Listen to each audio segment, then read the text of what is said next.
Well, that was the last level. Alright, so this is the finale, so I want to specifically equip. There are some charms that are actually quite good against this boss. That one's actually pretty good if you like having certain flies. This one's also good.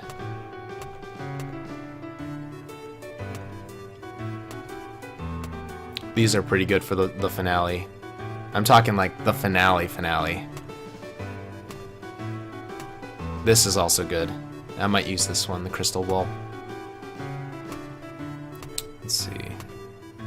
Tongue boosts. This one, maybe? If you're having trouble hitting the... I'll show you the boss, but I'm just kind of running through and seeing, kind of learning what's useful against the boss.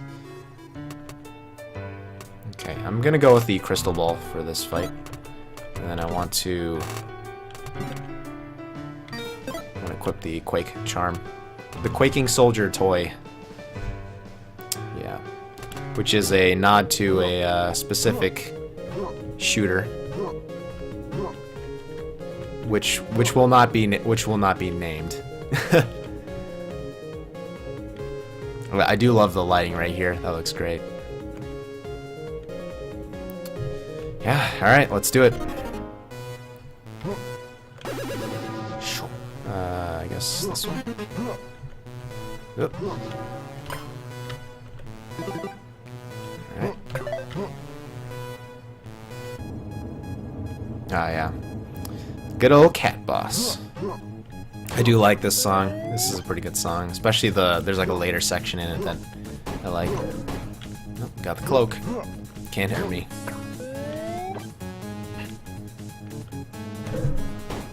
Haha. Yeah, if you can time that like just a hair before the boss is about to hurt you, it's pretty useful. But you can also just step away. But I know man, I was going through, it was actually extremely difficult figuring out the right design for this sequence of final bosses. Because I was trying to essentially design the entire game around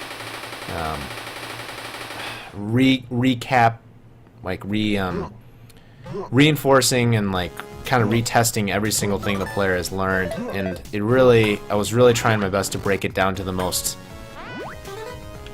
like core concept, which for that first boss it was literally just jump on an enemy to deal damage, and that's really all that boss is. And it's also foreshadowing that the finale's boss attacks, which you'll see after this one.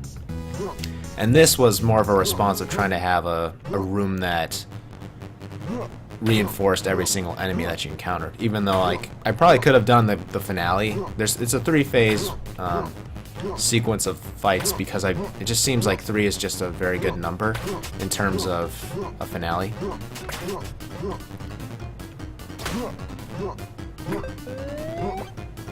I think the song was made pretty early in the game's development. I was trying to deflect it, but...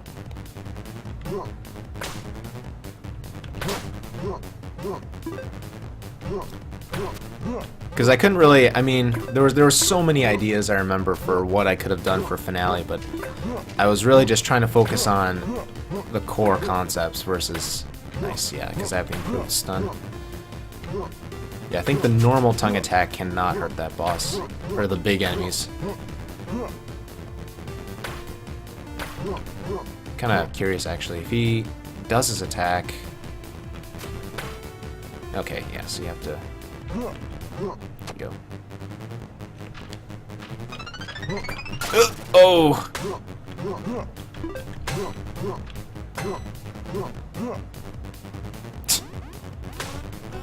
Gotcha.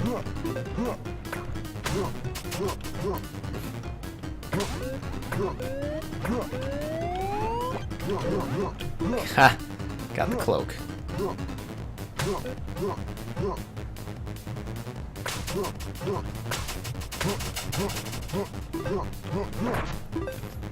Nice. So if players got extremely frustrated and angry and want to strangle me and, you know, murder me for what I created, well, first off, I am sorry, because I really wanted to create a finale that just was able to like re-encapsulate everything. But you know, it's one of those scenarios where all I can really say is it was very difficult trying to create a finale that worked well, but. Of course, if you're requesting me to just completely redesign a whole new boss, like completely, then, I don't know, then you're probably gonna have to look someplace else. Sorry. But I personally am still kind of happy how the finale turned out, because I really was trying to nail that, closure better. Nope, nope, nope.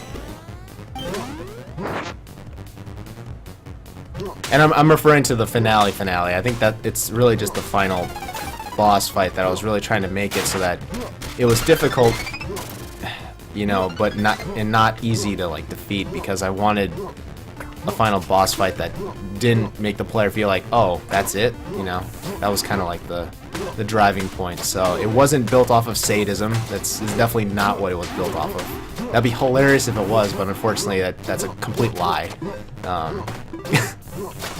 Unless I was making like I want to be the guy, then yeah, I probably would build it off of sadism, but probably not. There you go.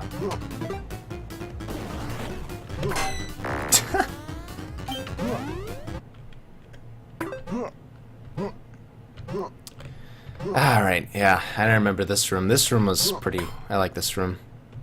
I was really trying to create a room that reinforced the nodes, because I felt like I needed to bring them in somehow. And that as much as players would have maybe expected me to like use them in the boss fight, it just seemed like it would have turned out to be too gimmicky. There's definitely a lot of directions you can go in though. Yeah, I added these platforms because it would have been... I can't imagine going through this entire room and these platforms did not exist, these thin platforms. Because that'd be like the tower climb from Battletoads. Just extend gameplay time by making extremely difficult jumping sections. Where if you just mess up one little time, you gotta start all over at the beginning.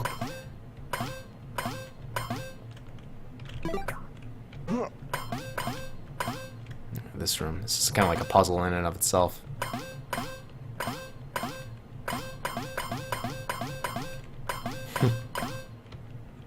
There we go. Alright. Which one do I want? I have the crystal ball, so I want the blue one, because he speeds up my charge attack speed. Yeah, so it speeds it up just a little bit. And here we go. I think originally this room did not provide 3 of those gold hearts. But, alright. So I wanted to reinforce, you know, tongue the enemy, so use your tongue attack to defuse the claw. Oh, opposite. And then jump on the hand, which you did before, but then also jump on the boss's head to deal the actual damage. And it also does reinforce using the super jump as well, because that was also another core gameplay element I wanted to finalize. So if people don't understand the logic behind why I would build such an evil boss fight, you know, that twinkle that he does, oh, that right there, it's supposed to, you know, signify that the boss is going to do the opposite version of the attack, and I think it went through quite a handful of tweaking with the which one was it? The swipe, I think, was the one that caught a lot of people off guard. Because I think it was originally he would do like a high swipe, and it depended on which direction like his hand was readying, I believe. But a lot of players. So imagine that swipe, but imagine that the boss is also swiping like their hand is coming from the other side. That was like a high version, but that got changed because it just confused players too much. Outside. I also got the crystal ball. I keep forgetting. Yep. Fuck. All the way. Okay. This attack took a while to code, but I'm pretty proud of how this one turned out. Ugh. That is an insta-kill, by the way, so...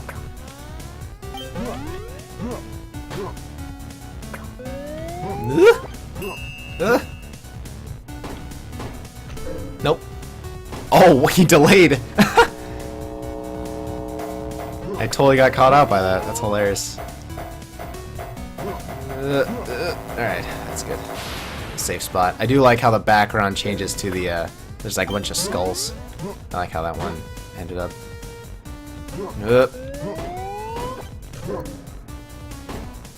Nice.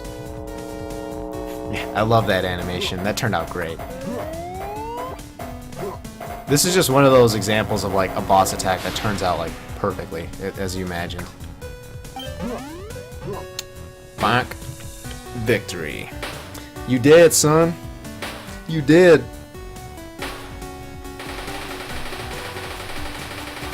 And doing the death for this sprite was pretty fun.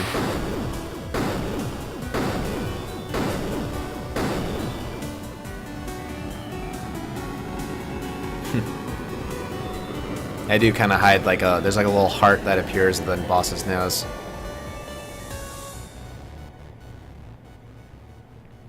I love how this background turned out. It's like it's supposed to be the attic essentially, and so like usually people's attics are filled with cardboard boxes of like possessions and stuff. So that's why I imagined for that finale.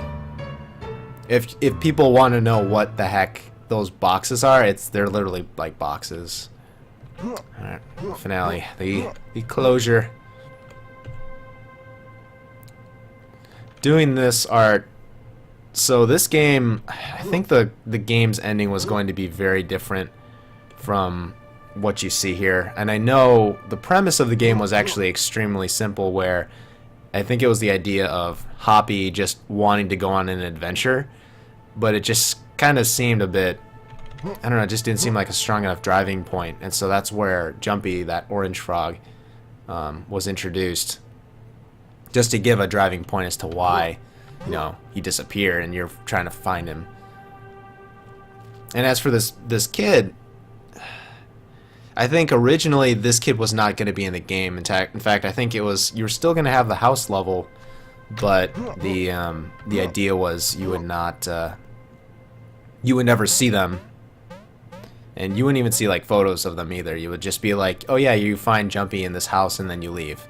But the only problem was, it just seemed kind of like it didn't explain well why Jumpy got kidnapped or, you know, left. And so that's why the element of having this young kid who, you know, seems to have a very difficult past, you know, a difficult childhood, you know, having a sprained ankle and he can't play, you know, with the other kids.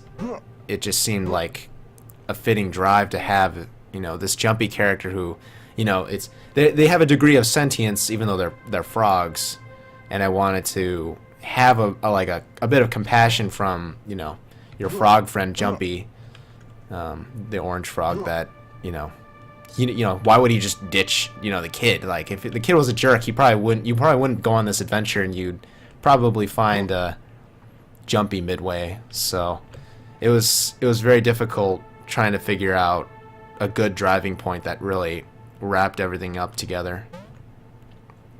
I love that following AI. That's so great. If you're too far, he starts jumping. And he also jumps if there's like objects in the way. That's so great. That turned out really awesome. But I think I have one critique about the ending. I do feel that I almost made the decision a little too meaningful, because now I think most players probably have chosen to stay with the kid. But I digress. You know, games aren't easy to make, and I did what I could, especially during a time where I was definitely not financially getting by when I was working this game. I know for that fact. This cast screen is influenced by Mario Brothers 2 when Mario is sleeping. So that's why it's this is what it is.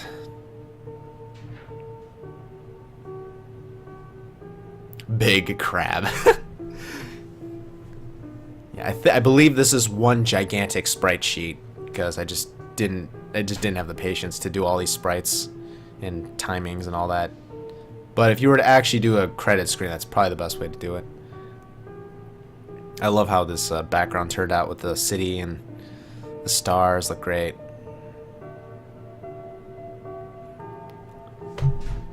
I believe when I animated the grass too, I try to have it kind of like have that ripple effect. Like if you've ever been in a field of grass and you see the wind blowing it, it creates these very beautiful like waves almost, and that's what I was trying to recreate, that movement.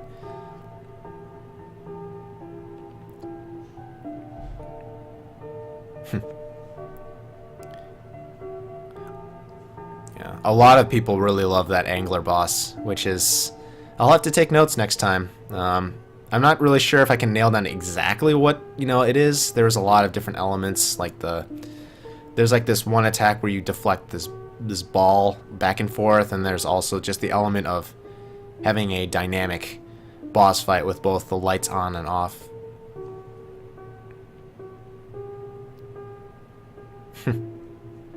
There's the kid.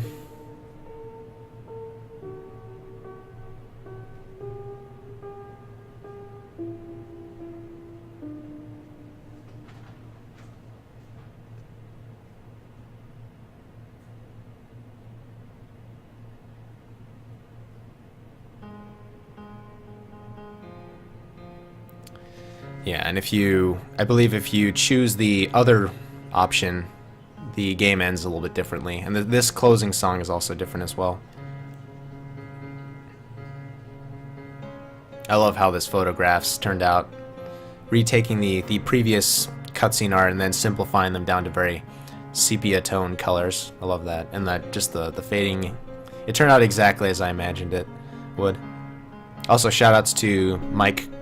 He's the main reason I even got to check out GameMaker. I know like he used GameMaker, and I think he still does. But he just told me about it, and I just really wanted to give game making a shot, legitimately.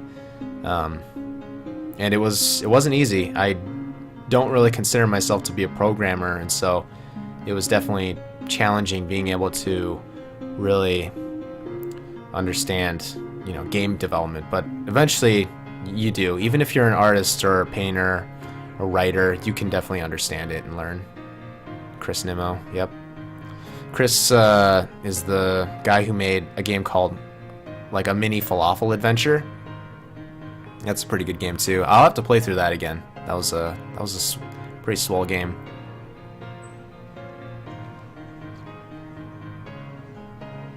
So a lot of these, it's kind of funny when I was trying to figure out the credits screen, because I was the only one who made this game. So like, okay, it's just gonna say Brandon's song and then that's it. But I really wanted the credit screen to really last, and so it's like, well, just thank the people that inspired me. And so that's why you see some really obscure like Japanese like names. Clockwork Tortoise, they're the guys who made The Adventures of Batman and Robin for the Genesis. And some of them are also just games that inspired this game as well.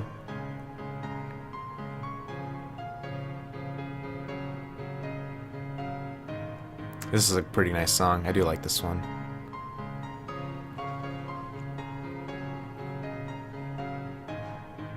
Stephen Case. This game was there was like a demo I created for my senior art show that was showcased in the Strickler Planetarium.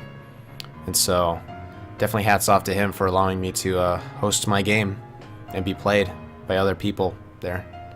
And of course Valve Software, because somehow, by a nonsensical miracle, this game got past Greenlight, and well, I'm I'm very thankful for that. And of course, thanks to everyone who's viewed this game and also given this game a chance. Because, you know, I know that this game, there are many games out there that have a far greater reason to be played, and I think just the fact that there are people out there who still give this game a shot, that does mean a lot. I hope by the tone of my voice I probably sound tired or like, you know, super, like my words sound empty, but it really does mean a lot. Because this definitely was a game that it was made with love, and I really wanted to make a game that I wanted to play. And it's hard to make something when not a lot of people have faith in you, or you're creating something that's not catching wind with the majority. And so it was definitely a very challenging time making this game when I was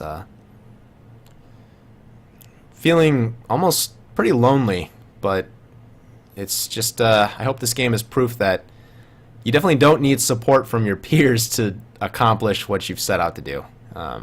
It's just going to require a very different approach than what you would normally think.